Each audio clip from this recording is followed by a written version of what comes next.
Hello guys, আমরা এই জঙ্গলে যাচ্ছি। দেখতে পাচ্ছ এই গভীর জঙ্গল। এই জঙ্গল আজকে বলে ভূতের সন্ধান আছে, তাই আমরা খুঁজতে যাচ্ছি। আপনারা আমাদের সঙ্গে থাকুন। দেখা যাক, আমরা এই ভাইয়ের এখানে বসে আছে, এদের সঙ্গে একটু আলাপ টালাপ করিনি।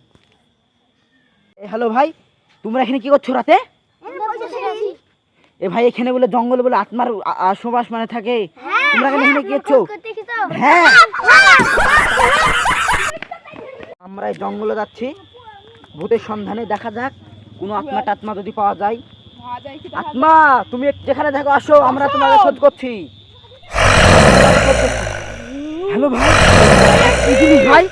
ও ভাই, এটা ভাই কি জিনিস? ও ভাই, এ ভাই দেখতে পাচ্ছ? এ ভাই কি জিনিস এটা? এ ভাই, ও ভাই, এ ভাই, এ ভাই এটা কি জিনিস ভাই দেখতে পাচ্ছ? ও ভাই, ও ভাই গো, ও ভাই, আর ভূতটাকে কোনো জায়গায় দেখা যাচ্ছে না। এ ভাই, আত্মারা উধাও হয়ে গেছে, কোনো দিকে দেখা যাচ্ছে না। হ্যালো গাইস, দেখতে পাচ্ছ তোমরা? এই জায়গাতে কোনো দেখা যাচ্ছে না। আমরা এই জঙ্গলে ভাবছি ঢুকবো না, আমরা ভাবছি চলে যাবো। হ্যালো ভাই, ও আত্মারা কিন্তু দেখা যাচ্ছে না ভাই, দেখতে পাচ্ছ তোমরা?